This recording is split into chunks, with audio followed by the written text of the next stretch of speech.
আসন্ন বিধানসভা নির্বাচনকে সামনে রেখে সোমবার বালুরঘাট শহরে ২৪ নম্বর ওয়ার্ডে জোর কদমে প্রচার চালালেন বিজেপি প্রার্থী বিদ্যুৎ কুমার রায়। এদিন তিনি ওয়ার্ডের বিভিন্ন এলাকায় বাড়ি বাড়ি গিয়ে সাধারণ মানুষের সঙ্গে জনসংযোগ করেন এবং তাদের অভিমত ও সমস্যার কথা শোনেন। পাশাপাশি স্থানীয় পাগলা পাগলি মন্দিরে পুজো দিয়ে আশীর্বাদ প্রার্থনা করেন। প্রচার কর্মসূচির ফাঁকে সাংবাদিকদের মুখোমুখি হয়ে বিদ্যুৎ কুমার রায় জানান, এদিন ডাঙ্গি সহ একাধিক এলাকায় তার ম্যারাথন প্রচার সূচি রয়েছে। জয়ের ব্যাপারে তিনি যথেষ্ট আত্মবিশ্বাসী। তার কথায় মানুষের কাছ থেকে অভূতপূর্ব সাড়া পাচ্ছে। সুকান্ত মজুমদারের উন্নয়নই আমাদের প্রধান হাতিয়ার।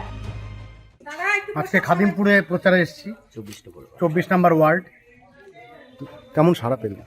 খুব ভালো সাড়া পেয়েছি। সবাই বিজয়ী করবার জন্য উদ্গ্রীব হয়ে আছে। এরপরে আপনারা কোথায় প্রোগ্রাম আছে? এখানেই আছে, আর একটু পার্ট বাকি আছে, সেটা করবো। সারাদিন আর কি কি প্রচার? তারপরে আছে ডাঙ্গি, খিদিরপুর, সারাদিন প্রোগ্রাম আছে, রাত্রি 8টা পর্যন্ত। আপনি কতটা আশাবাদী? সম্পূর্ণভাবে আশাবাদী। আপনার এগেনস্টে তৃণমূলের প্রার্থী অর্পিতা ঘোষ দাঁড়িয়েছেন। ও আমার কাছে কোনো ফ্যাক্টরি না। এখানে সুকান্ত বাবুর যে উন্নয়নের জোয়ার আছে এবং আমি যে প্রতিনিধি হিসেবে কাজ করব, সেটা সবাই বুঝে গেছে। আমাকে বিধানসভায় পাঠাবেন সবাই। বালুরঘাট থেকে রিপন ভৌমিকের রিপোর্ট, নিউজ টুডে।